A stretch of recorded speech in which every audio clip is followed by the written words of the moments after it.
Dear listeners of the Female Guides Requested podcast, happy Wednesday and happy Valentine's Day. Our guest today is Sarah Janin from Boulder, Colorado. A mutual friend highly recommended Sarah to me, and I was so glad that I had the honor to interview her. Many things about Sarah amaze me. She grew up on a small island and immediately fell in love with mountains and snow sports when she moved to Colorado. She can soon become the first female AMGA certified splitboard guide. She's also type 1 diabetic, but she manages well and is actively pursuing another big goal of hers to become the first type 1 diabetic IFMGA guide. After many career changes, she found guiding at 35 and fell in love with it. Now at 45, Sarah appreciates that she started her guiding career later in life, as she is still motivated and passionate to improve as a guide and does not feel burned out. Right now, Sarah is a certified rock guide, Aspirant Splitboard guide, assistant Alpine guide, Avalanche Instructor, and WFR Instructor. She works full-time for Colorado Mountain School and has been working hard to organize more women's programs. One of her goals is to continue to empower and create a more open environment for all who identify as female. I really enjoyed talking with Sarah. She emitted so much positive energy and has so much devotion to what she set her mind to do. Let's dive in, and I know you will be inspired by the conversation.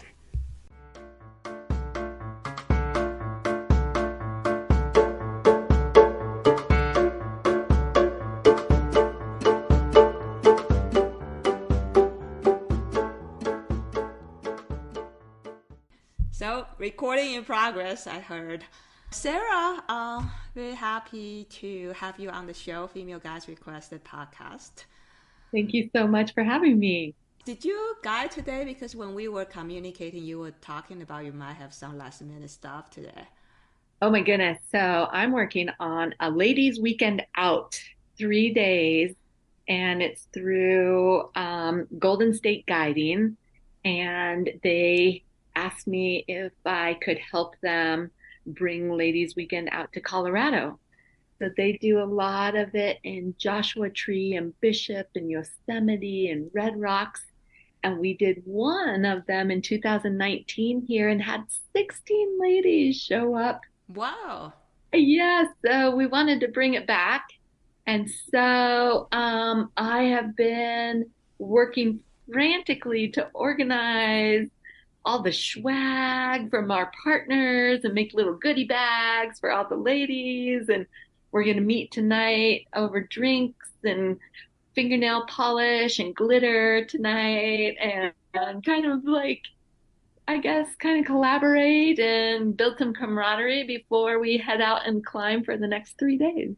So next 3 days, you mean a Friday, Saturday? Friday, Saturday, Sunday. Oh, okay. So today is the night before. Yeah. Wow, that's cool. Mm-hmm. Yeah, and then they all flew from everywhere to Colorado. Yeah, it's kind of funny. They're kind of coming in from all over right now, and we don't have 16. I would say the outdoor industry is kind of on a lull right now, but we have 4 ladies that are going to join me for the weekend. Awesome. Yeah. So where are you planning to go? So we're going to hit up Clear Creek Canyon and Boulder Canyon and El Dorado as well. Nice. Yeah, Wow, we got beautiful. 2 different venues, so I'm Yeah. really excited. I'm And they're excited for all, you. Yeah. yeah, yeah, and they're all at different abilities. Some are super beginners, some are kind of intermediate. Some want to get more into like multi-pitching and learning about the transitions of that. So my job is to get a feel for everyone tonight and put together an itinerary.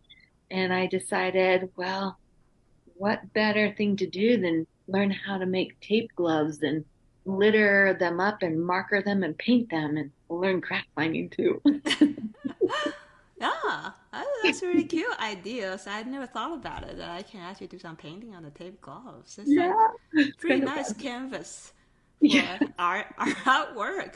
Yeah. yeah. So So I'm pretty excited for this weekend. And it's kind of funny because we were kind of expecting a little bit more women to come so that Golden State would bring in their lady guides as well. But they said, well, Sarah, we don't have enough ladies to send out more ladies. So here you go, you're in charge. Nice. So it's like, no problem. I do ladies groups all the time. Awesome. Yeah. I look at the profile of you on Colorado Mountain School. So is that your main employer? That is, I'm a full-time committed guide with Colorado Mountain School. Nice. And so I like in the description they were comparing just like you were from an island girl Yes. and kind of transform into a mountain girl. So I was trying to figure out what that means because I grew up in an island from Taiwan originally. This island is not very small in the Pacific, and I never thought about like what kind of characteristics that an island girl kind of have. Can you imagine the mountain girl? But can you just describe a little bit how you feel about the contrast of the island and then the mountain? Oh, yes, absolutely. Because I grew up in Ketchikan, Alaska, small island. And then at 12, we moved to Orcas Island, Washington, and the San Juan Islands. Even a smaller island with less people. But I would say it was easier access to get to the mainland from the San Juan Islands with a ferry boat, unlike Ketchikan with kind of out there and you have to either fly or take a massive ferry boat to get to the mainland. And, you know, I would say that Ketchikan probably made me more the wilderness woman that I am today because we actually did some homesteading out in Alaska on a different island. And we homesteaded a little cabin that had some farm animals out there. And to get to that island, we had to travel by a little motorized boat every day to feed those animals. And as a kid, I'm one of five of us. So lots of siblings and we were just wild island kids running around feeding animals, chasing goats and chickens and bunnies, and actually doing a lot of bouldering and rock climbing around the beaches of Ketchikan. No sandy beaches there. So I would say that kind of got me more into maybe the mountain wild that I've kind of grown into here in Colorado. Mm-hmm. And so I got off of Orcas Island at age 18, came to visit my dad here in Colorado. And I called my mom and I said, Mom, I'm not coming home. And at 18, I was ready to get off of a small little island. So that's how I came to be here in Colorado.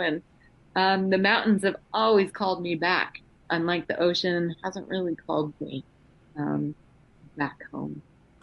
I see. Yeah. Yeah, and then also when you were growing up in the island, so did you do any like water sport like kayaking or surfing or I don't know, any of those? Yes, did lots of kayaking. It was more in the sounds of the Puget Sound of Orcas Island and the San Juans, where it's very calm, not big waves or anything like that. A lot of sailing. Oh, we did a ton of sailing. It's kind of known for the sailing there, and we'd go up to like Victoria in Canada and all around those islands. Surfing came to me when I would visit my brother in San Diego, and that was always a fun summer sport, but not anything that I really grabbed a hold of. I Mm-hmm. see. And Yeah. then, so what did you find that, so you say you traveled to Colorado at 18, and then what was the biggest draw in Colorado? And obviously you stayed there for quite a while Oh, now I would until now. say, I'm just going to speak as the 18-year-old that I was more the people. It was like, wow, People. Mm-hmm. Yes, people, because you know everyone by first and last name in your school, and 38 kids in my class at the time was like, oh, there are people, and there are mountain sports, and there's snowboarding and skiing, and I grabbed a hold of that with a vengeance, and I became a very passionate snowboarder, and now I'm a big splitboard guide today. Yeah, Mhm. I watched the video that that you made for Forge Scholarship. Was that Yeah, right? Yeah. yeah. So, did you, or are you planning to use ski guide exam at some point, right? Or have you done it yet? I have my ski guide exam hopefully coming up here in March 2024. Oh, okay. So, wow. And so, in the traditional path of a mountain guide, they want you to ski, right? So, Yeah. and then it's pretty cool that here that I heard. I think I don't remember when I heard that people the AMGA started to do the split board. Do you remember that? Oh, the AMGA status of The like, split board guy cert. and so there's 10 men that are split board guides certified. And I just found out that there's one Canadian woman um, that is split board guide certified. There is no AMGA split board guide certified female. I see. And so, educate me a little bit about split board because I did ski before I tried. Also, I did downskill skiing way back, and then I tried a little bit telemark, so I did a little bit backcountry. Uh, and I tried snowboard, but it was pretty hard for me. I was just fell everywhere and stuff. So, um, what's the difference? Because traditionally, when I learned that sport, I heard that skiers don't like snowboarders, and but certainly look a lot of fun, you know. Oh, yeah, the saying goes is skiing is for transportation and splitboard or snowboarding is for fun. People get really mad at me for saying that because, skiing is fun. And granted, I skied for a good almost 10 years.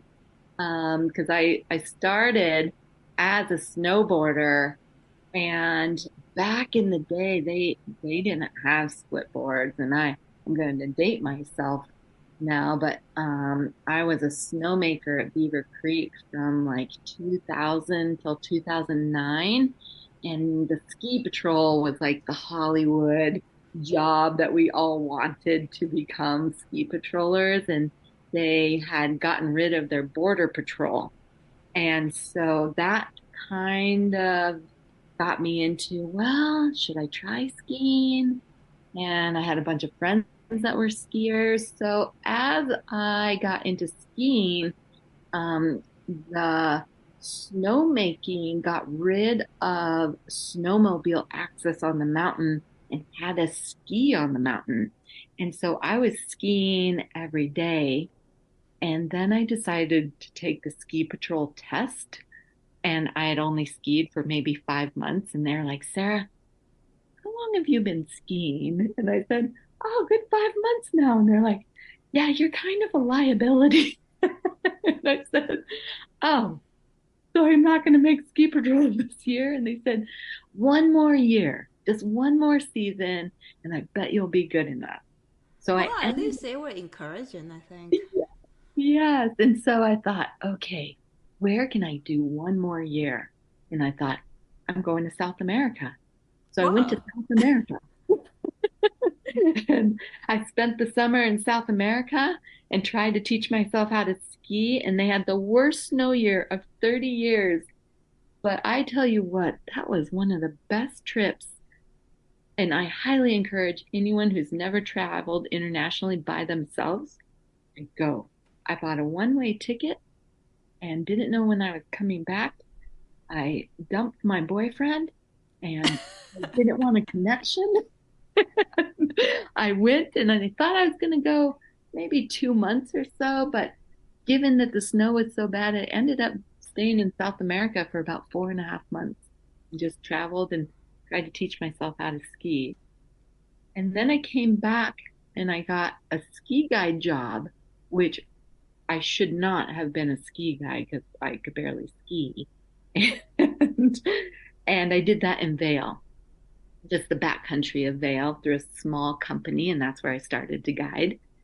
And then I realized when I went back to my snowboard that skiing is actually the better tool for guiding in the backcountry. Oh. But I realized I am such a better snowboarder. I've been snowboarding for over 20 years. And as I got into splitboarding, it just was a natural feel for me. And I just took up to splitboarding like I had never left it. And skiing is very difficult. It's difficult, I would say more difficult than snowboarding in the progression and learning how to be a beautiful skier, especially a ski guide or a ski patroller. And so I just thought, I'm going to go through the AMGA on my splitboard, even though I have to take a ski guide test or a ski test at the end of all of my AMGA courses to become IFMGA. And I thought that won't be too hard because I've skied. So a few lessons and I think I'll get there. I think so. It seems like you are a go-getter, that type of person. It's like, did I hear your story correctly? You're like, okay, I need one more year of skiing. So because at that time maybe the season was ending, so you're like, I'm going to South America. Was that your rationale? Yes. Okay, Because I wanted to take that year and do it over the summer and maybe try again the next season. I see, right? So you're not waiting for the winter comes again in the North Hemisphere. Right. You're going straight in. Nice. I like that. It's really inspiring, right? Just go. And I'm determined. I'm going. Totally. Nice. Yeah. And I was very surprised to hear that you say that because I learned skiing first and then I tried snowboard because it looked really fun. But I found that skiing is easier to myself. Skiing is a little easier to learn, but it's very hard to get very good. Exactly. Oh, okay. Exactly it. It's very easy to go from point A to point B on your Mm-hmm. skis when you're first learning. And when you're first learning snowboarding, like you said, you fall and you fall and Yes. you fall. And it's very hard to get from point A to point B when you're first learning, but easier to progress and get better at. But like Oh, skiing, so difficult. You need so many lessons. interesting. I guess I never let myself pass the point of falling and falling and then to reach that point and say, oh yeah, now I can progress. Wow. All Like I right. tell everyone, just know that you never have to experience the first day ever again. Nice. Yeah. I guess sometimes that's what I told my crack climbing students. I say, yes, the first day is always painful. Exactly. Totally. It's the same Right. thing. Okay. Wow, that's great. Maybe, no, maybe I'll take a snowboard again. Yes.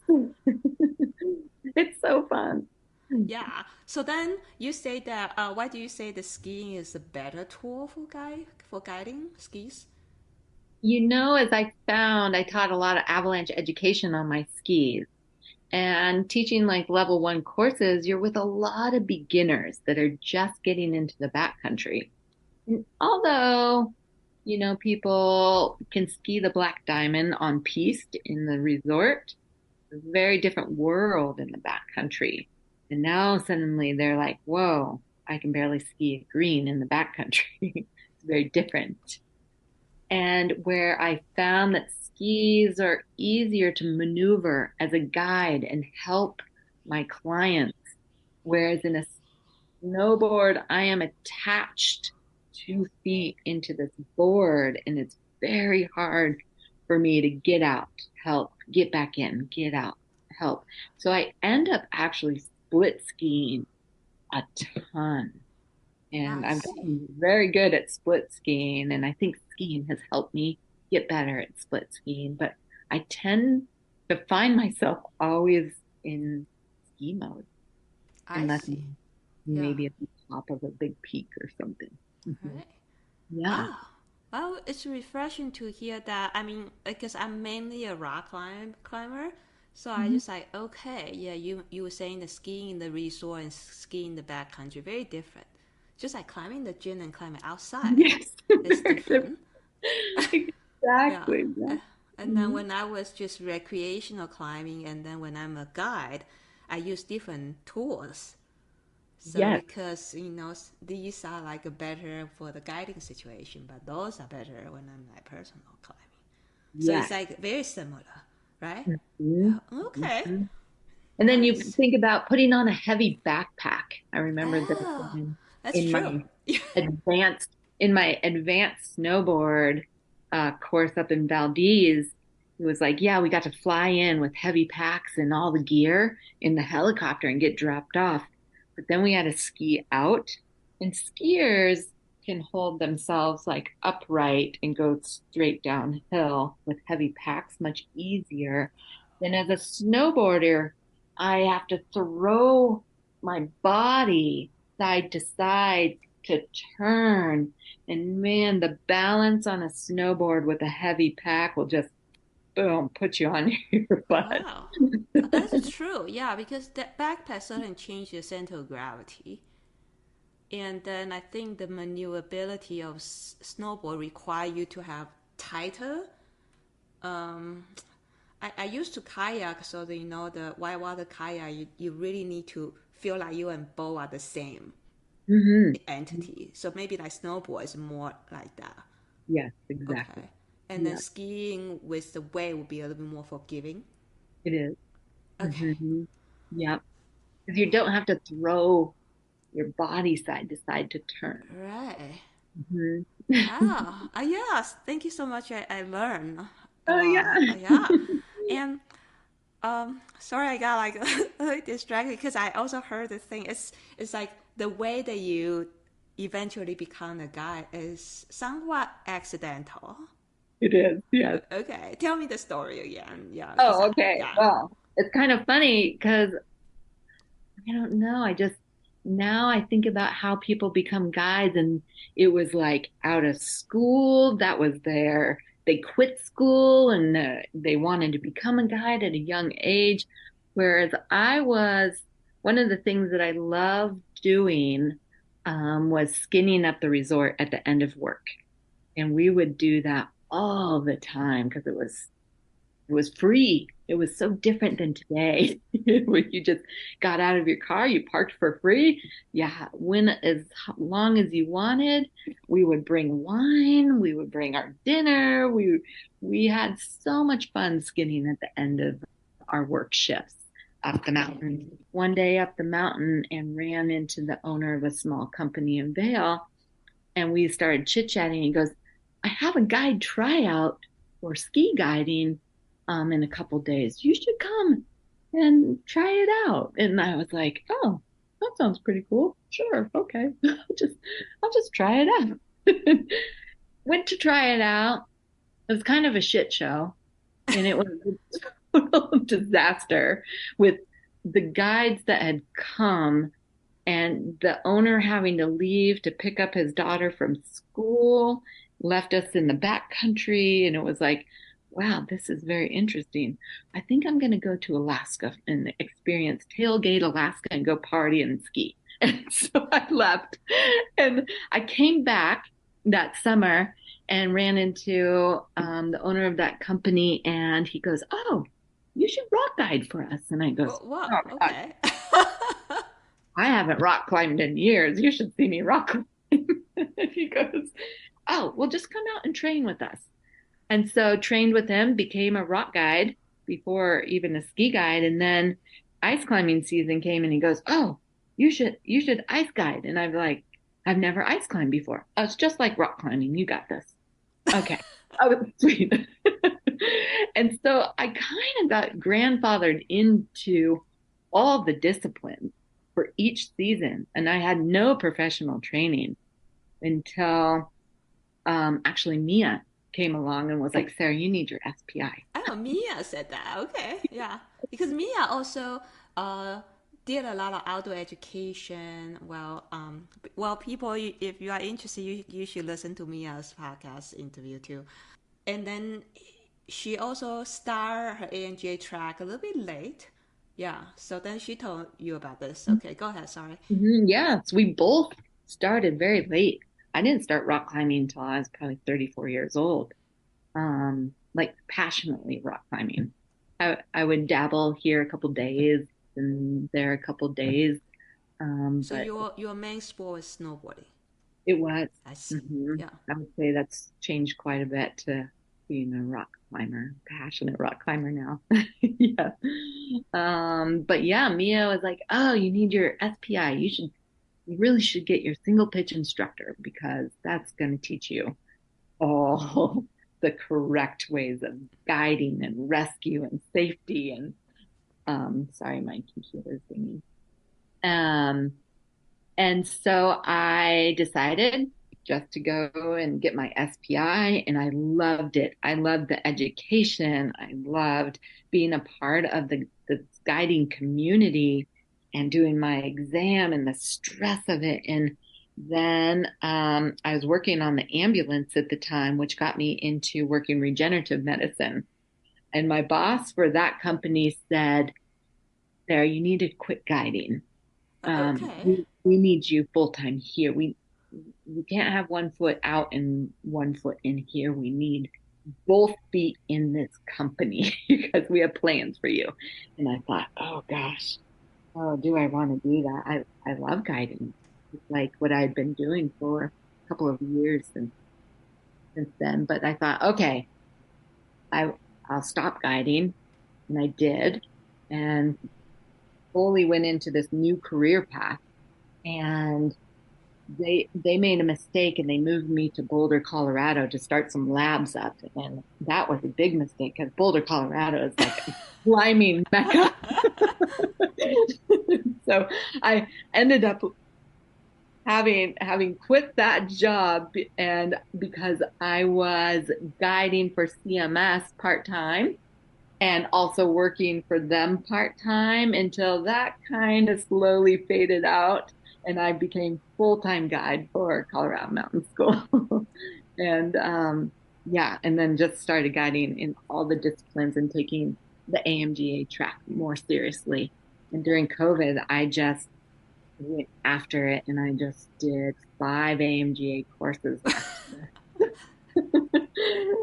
And I I can, thought, after you told me about your South America story, I can see that happening. so I was like, well, I'm not getting any younger, and man, I'm getting older, so I Well, better get this everybody's getting done. older. Better get this done while I'm still able to. Yeah. Wow. Nice. So you mean that okay, you were guiding part time and then ambulance and this job part time, and then try that company position full time. Mhm. But then Colorado in Boulder, Colorado, too much distraction, So much distraction. and then you love being outside, so you went back guiding full time. I did. Yeah. Okay. Um, then wow, because I can see you're very passionate. So what do you find the most rewarding guiding? You must love it, so you chose to do it full time. What's the best part, and then what's. I mean, it's so rewarding. It's, that's what I love about it. It's like watching people progress as you teach them. We do a lot of like development series courses, and from like day one to day five, it's just like, all right, you're set, you're ready, you're on your own. I've just had 5 days with you. And then other people are like, wow, your office is so amazing. They have a lot of jealousy and they think, oh, guiding is so much fun. And granted, it's fun. It's a lot of work. Um, as you know, there's a lot of wear and tear on your body. Um, and I would say the biggest thing for me is the reward of it to teach people and to get them out here. And one of my main goals, especially, is to show people the wilderness and to teach them about kind of what's happening in our world right now with the glaciers I melting. see. That was huge. And to bring them out and hopefully make a difference. I see. Yeah. And Mhm. definitely the wilderness, because you mentioned that word when you describe your childhood in Alaska, right? Mhm. So there must, how would you define the wilderness, and then why do you think it's very important to preserve it? Because a lot of time, like I instruct a lot of people just coming from the gym, right? So they might never spend an extensive time in the wilderness. Yeah. So for you, the growing up in the wilderness kind of setting, it must have some other deeper meaning for you, right? Oh yeah, it's like this deep serenity, um, this place that brings so much peace and ease and stress free. And it's kind of amazing to see what it was like in Ketchikan when I was growing up, going and visiting it now. Because I did visit it a couple of years ago, and the growth and the destruction and the logging. And it was like, oh my gosh, what is happening to our world? Why are people not seeing this? And it's kind of heartbreaking. And I hope to bring people out to show them this and hope that they can maybe make a difference, make some changes. Definitely. Just even even day-to-day living of recycling, using less water, um, things, things of that nature, not throwing away so much, not being a total consumer that we are in America, things like that. Nice. Like the little day to days of like, okay, let's try to help this, um, and to keep it preserved. Yeah.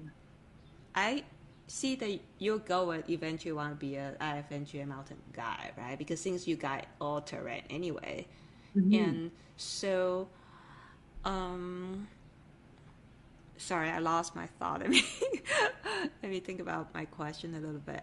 Yeah. So on your path toward, and also on your guiding path, is gender any um ever play some role in your path as a plus or a minus? It's so interesting to think of it because of my age. Now Your I'm age. 45 years old. I mean, Yeah. 45, you're young. I mean, 45 is not that old. Uh, yeah, I think because of maybe the jobs that I was in. It was all male dominated jobs, except for being a veterinary technician. That's what I went to school for, was a vet tech. And that was very female dominated profession. And so I think being like in the mountains at a young age, working as a snowmaker, as a landscaper, on the ambulance, male dominated, in the guiding community was very male dominant. I didn't think much of it, to be honest with you. It was just part of my norm. And maybe because of the person that I am as a confident female, that I never came across any issues when I was young. All right, and never I might have just been blind to it, but I just thought everything, like I just saw myself as, one of the guys. And it wasn't until probably recently with all the movement that has been more happening in the past few years, with inclusivity and the BIPOC and, getting more women's programs going and things like that. that it took me a little while to realize, like, oh, right. And there was a couple times where I was like, I do remember that issue. I do remember that one time guiding. And I just kind of pushed it off and didn't really think about it until probably within just the past like maybe 2 or 3 years. So it never held me back. I didn't find it as a barrier as a woman to go through because I was so determined. It's like, this is what I do.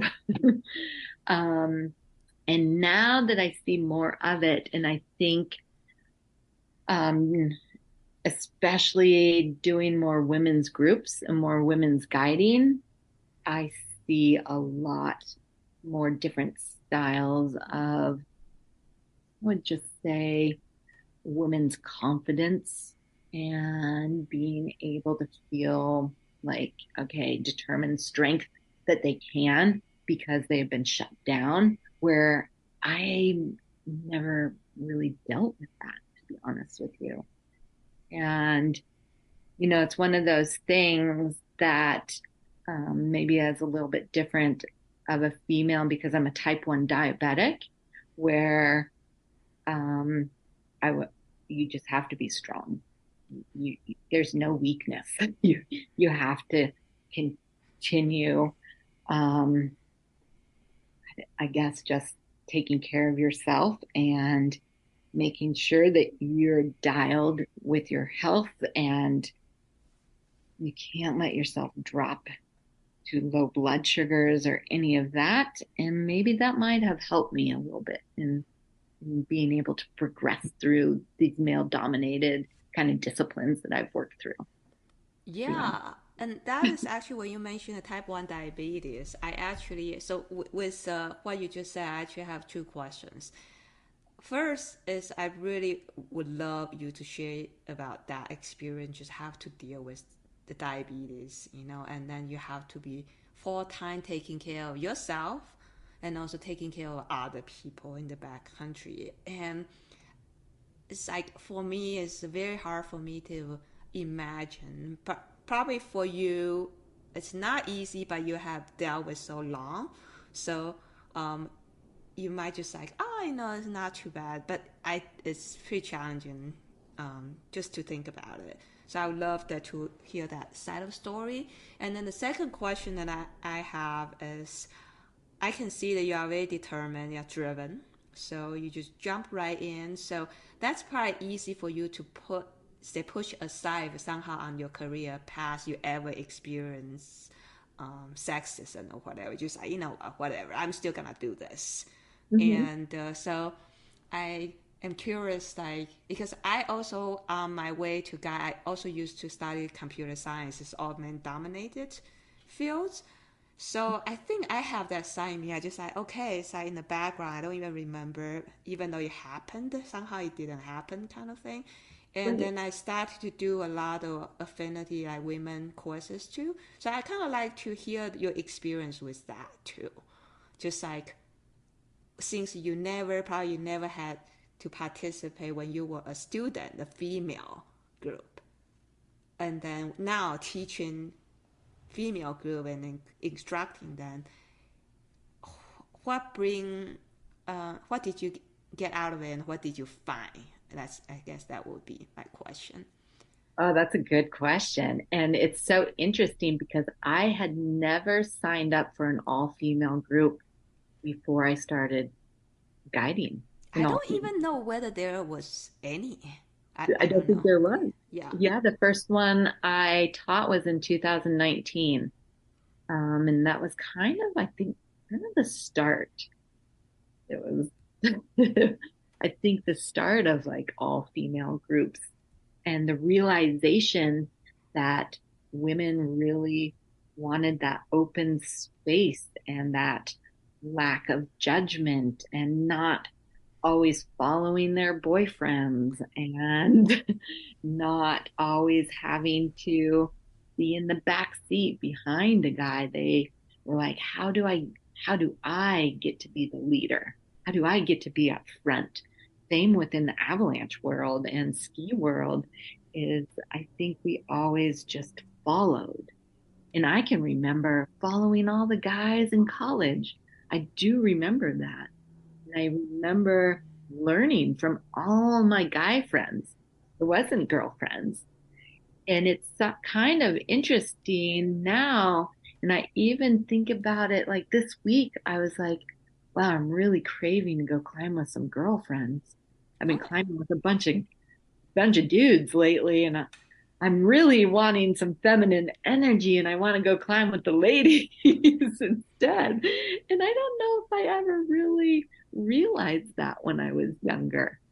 And so to, I guess, go from never signing up with a female group to teaching an all female group was eye opening. And I absolutely loved being a part of that and the camaraderie and the networking that happened within that group. And I still keep in touch with them and still like over social media or whatever it may be, we're pretty close. And I would say that that's never really happened, say in like a mixed group even. oh, Um, yeah. It's been pretty awesome. And I would say, one of the things that I've noticed just guiding for so many years and getting the experience is where I have gained more respect.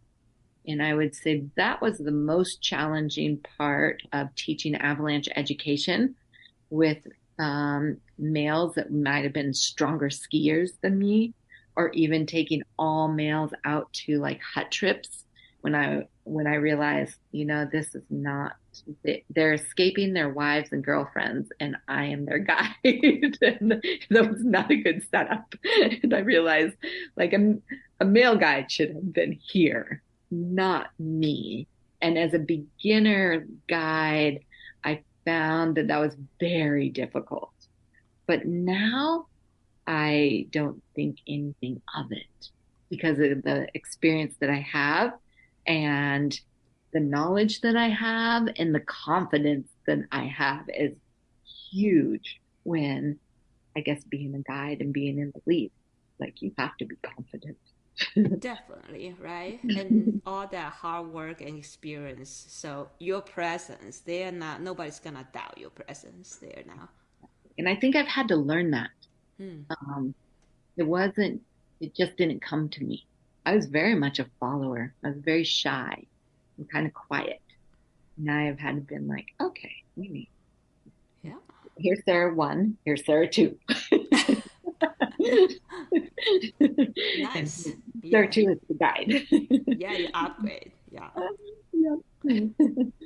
Then how about did you think that your approach change or you adjust your approach a little bit when you facilitate a women group?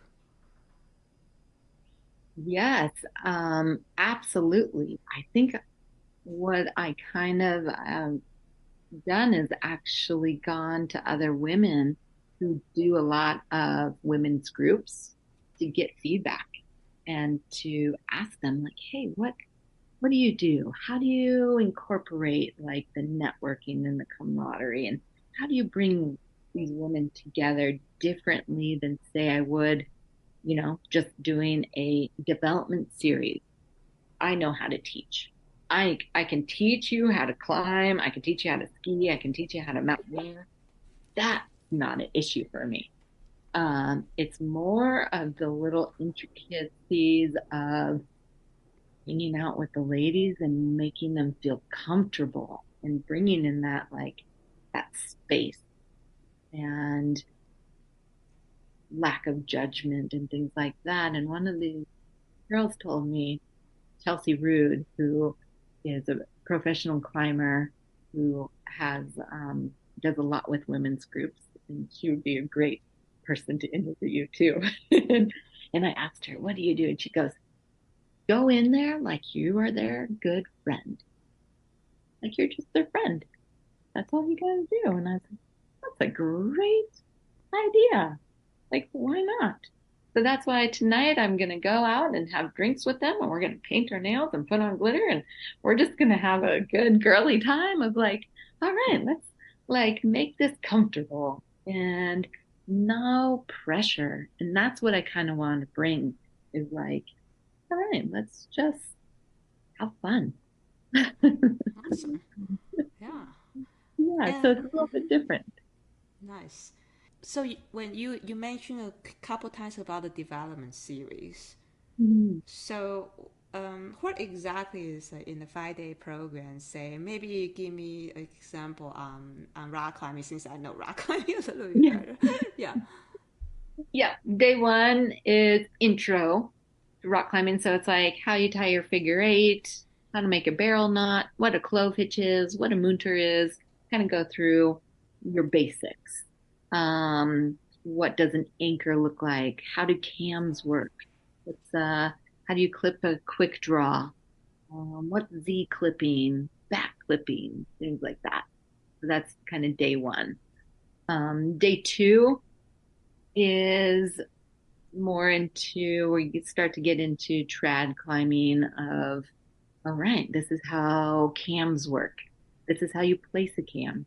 This is what an anchor looks like. This is how you rack your cam. And we're doing climbing as we're doing all this teaching. And then day three, it might be a crack clinic.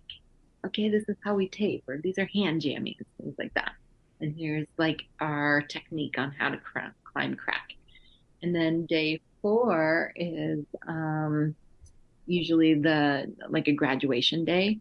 Now we're gonna multi-pitch climb. Let's go climb a flat iron, and that's our big objective that we work up towards. Mm-hmm. I see. Oh, that's cool. One of the things I really want like to do is, I'll get all these guys and then we all teach, say, track climbing, crack climbing, and various courses.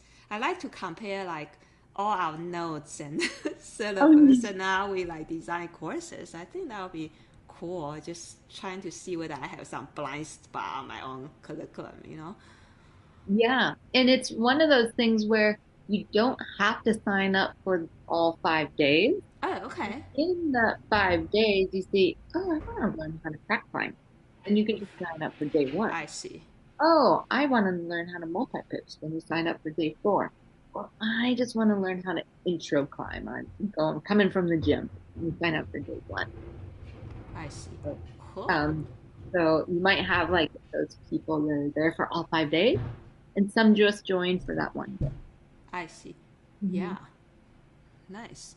And and let's go back. Let's rewind a little bit. We're talking about your diabetes. Oh yeah. Yeah. So um, don't tell me it's not challenging to manage. Yeah. No. Um, Okay. Great. yeah. No, I used to not think anything of it because I was a very bad diabetic. And you think of, well, what's a good diabetic versus a bad diabetic, right? Yeah. Well, what does Well, that mean? oh yeah, what does that mean? Exactly. As a child, I did not like to test my blood sugar. And testing your blood sugar entailed having to prick your finger, and it was a painful prick that you put a drop of blood onto a glucose stick, and that would check your blood sugar, and you'd have to do that numerous times a day. And I just decided that, my parents took care of me as a child and did that for me. And I learned eventually how to do my own injections at about age 11. And they kind of let me be a little bit more independent. And I was terrible at that. And then once I reached high school and college, no way would I test my blood. Nope, I was not diabetic, basically.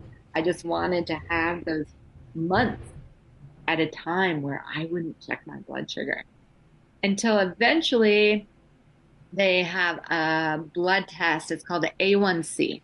Basically, that checks what your glucose is within the past 3 to 4 months. And every 3 to 4 months, you go and get your glucose check, and that gives you an average of your range. And my range was really bad, like terrible. And that was kind of an eye opener when the doctor said, Sarah, you should see the diabetics I have to treat that are in your range. and they are in bad shape. Granted, you're very active, and this was when I was doing triathlons and running, and I've always been active, and that is kind of a blessing. I think that has kept my diabetes kind of in range, and that I don't have any eye problems or circulation problems or anything like that. But the game changer for me was what's called a continuous glucose monitor. And I can show you on this Zoom that it's this little device that goes. Okay, the device on your arm. Yep. And that checks my blood sugar. So what I have here, if I want to know my blood sugar, I open up an app. So right now the technology helps. Yep. And I'm Yeah, in the green, 79. Perfect. great. Okay. And so that has helped with guiding more than anything and my blood sugars. And people ask, well, why aren't you on a pump? Oh, I gave the pump a good college try. And as a rock climber, as a skier, as an ice climber, as a mountaineer, the pump was more for a stagnant person, I found. That technology has not kind of come out for an active person as I am. Okay. So hopefully eventually there will be some better technology for And active it's people. coming. It's Okay. coming. They've had an Omnipod now that is tubeless. It's just kind of massive. It's a big pump that's on your arm or on your thigh. And I can't really see rock climbing with that thing on quite yet, but it's coming. So I can see now with right now your that thing on your arm, and then with your app on your phone, Yeah. that you can monitor your blood sugar level a lot easier. But Oh, yeah. then what kind of? But you still right? You go into cold environment all the time, right? And then so is that right now? Make sure that you always have enough batteries, kind of like on your phones. Probably like what you most have to manage. Mm, it's mostly managing the temperature of my insulin. Oh, That is okay. bigger than any of these devices. That's easy to bring a new battery. Right.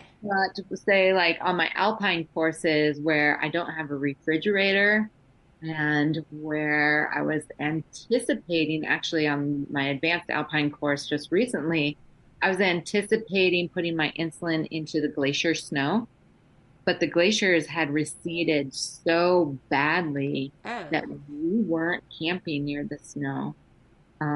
And that made my insulin pretty warm for a good 18 days of being out in the field. 18 And, days. So you have to keep it in what's the temperature range? They have to keep them it states that it likes to be in 37 degrees. And 37 so, degrees uh, Fahrenheit. Wow, that's really cold. it's like a refrigerator. Yeah.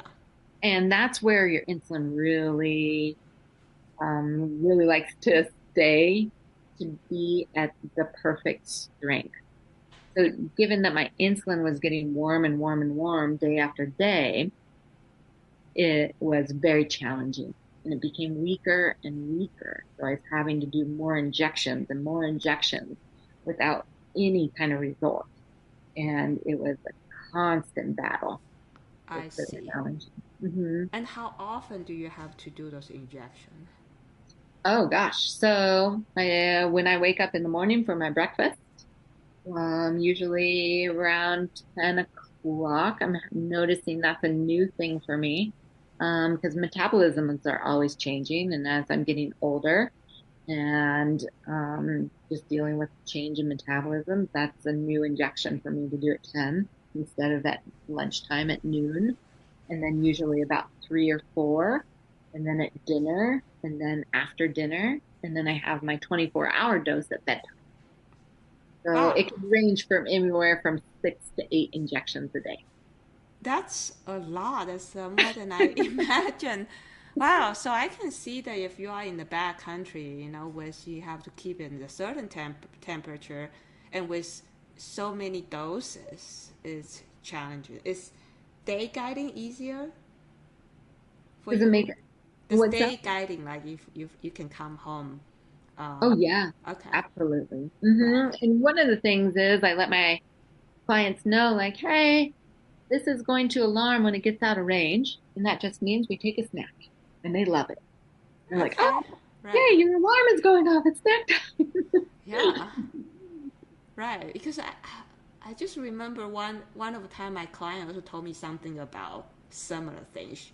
Like he has something similar that he has to manage. I don't remember what it's diabetes, but he basically just tell me that, well, if my phone make this noise, Mhm. that means that he needs an injection or something. I don't know, but Yeah, okay. it sounds like the same.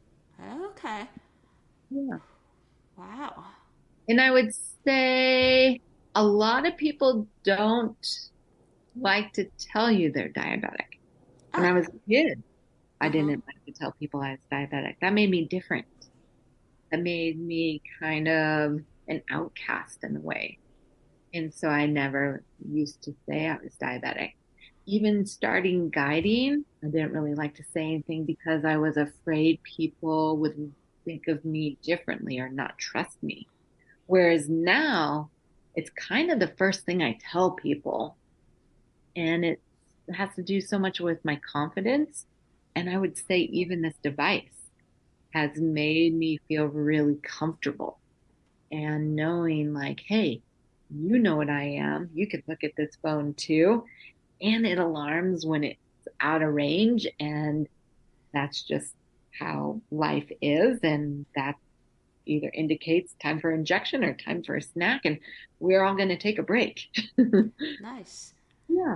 And then I think from your answers I found this key word. You said that you now have more confidence now, so Mhm. then you can you don't have to hide, right, anymore.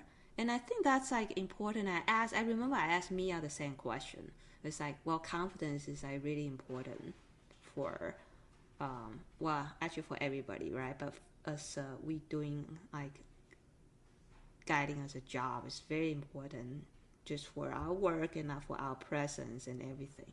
What do you think that if for say a newer guide, any like tips for them to just gain confidence? I mean, I know it takes time and experience, but like any tip that you think that they can just help them to consolidate this their experience into their confidence. Yes, and that's a challenge, and I've seen it, especially in say maybe newer area instructors that it's their first time teaching in front of the classroom. And I think the biggest thing that helped me was knowing exactly what I was going to teach and being so organized in my materials, where if I wasn't totally confident in what I was teaching, or I was trying to like fake it till I make it kind of thing, that would make my confidence recede. And I would find that I wouldn't speak properly. I was more shy and I would get more quiet if I was second guessing what I was teaching instead of maybe knowing exactly the material. And so I would say know exactly the material and really dial in that organization of what you're teaching, even guiding.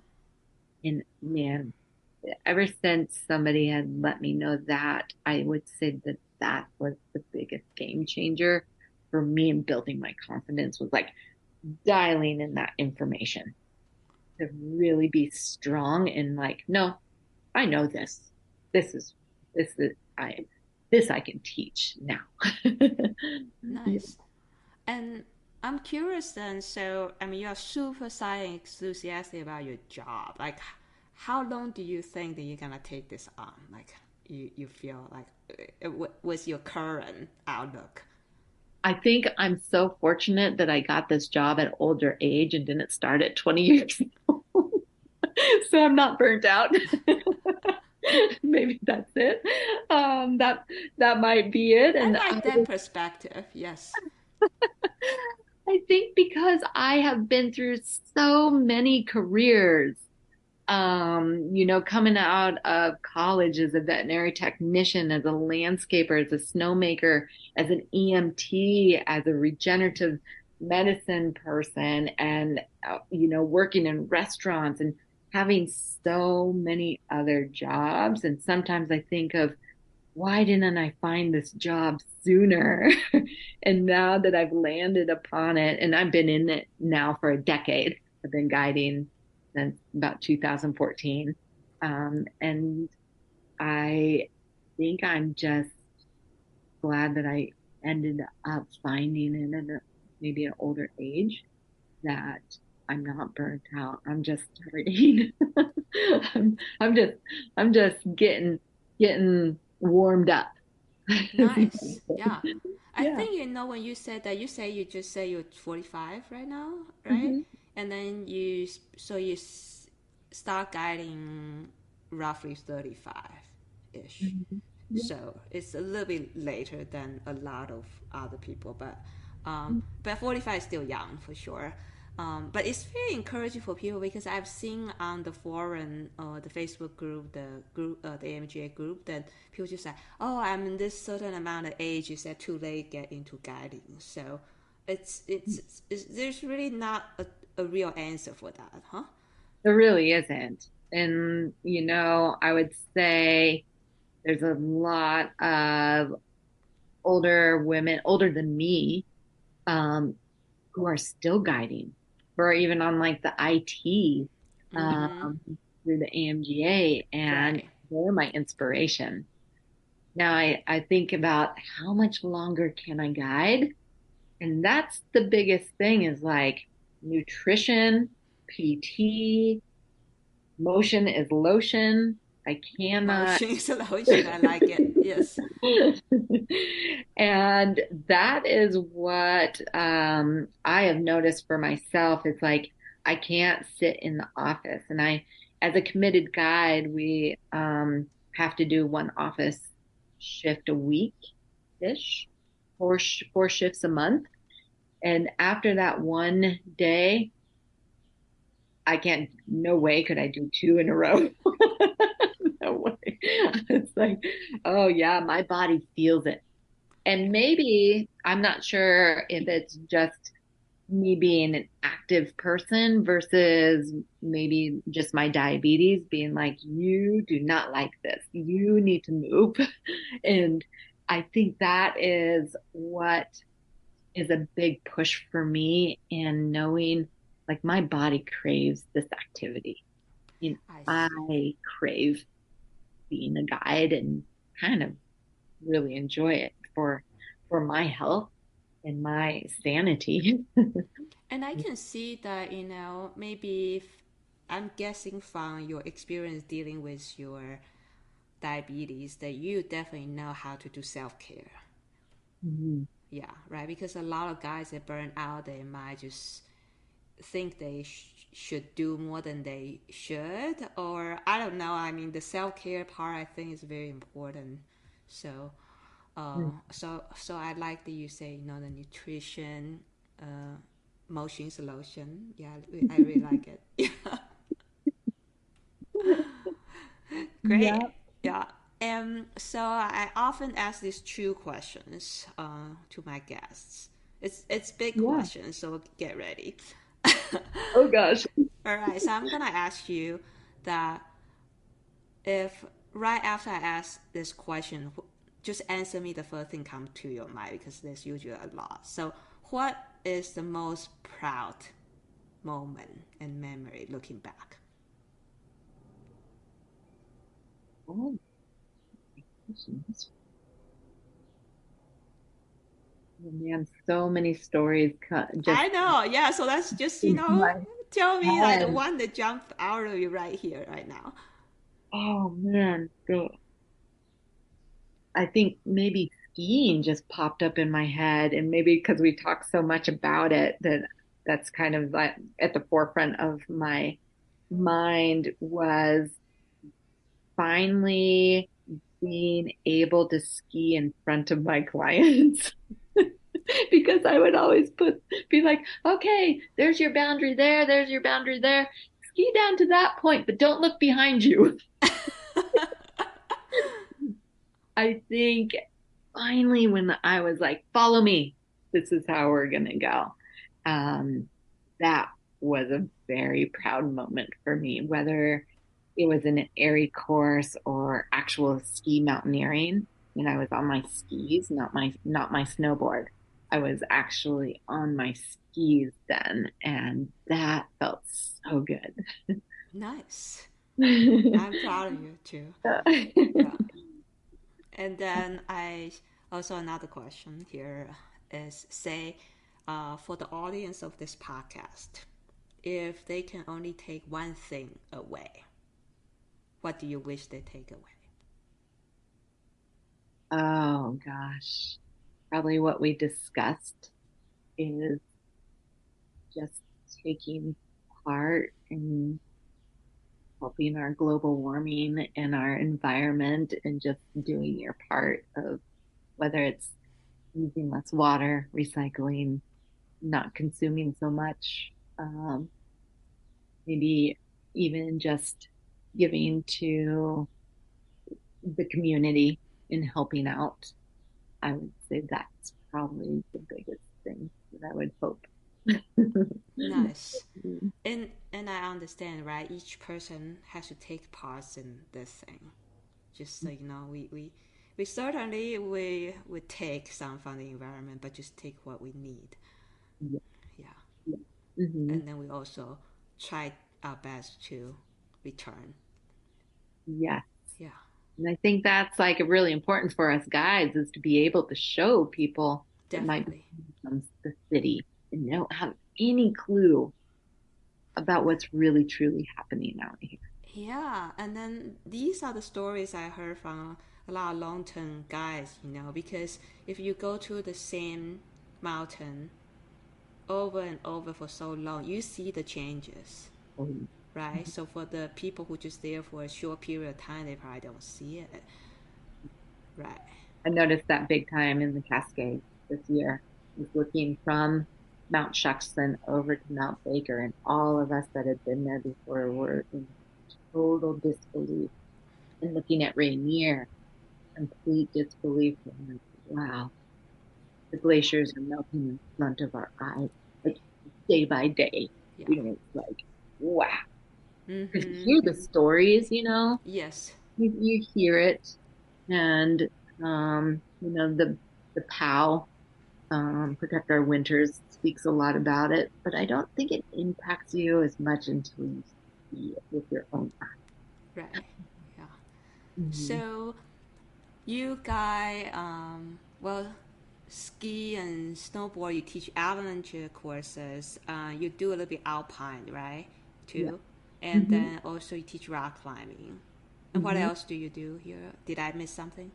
Yeah, so I do a lot of mountaineering, teach a Okay. lot of snow climbing up couloirs, things like that. Do a lot of alpine rock climbing. Right. My bread and butter is kind of avalanche education, ski guide, splitboard guide, and then a lot of rock climbing. I see.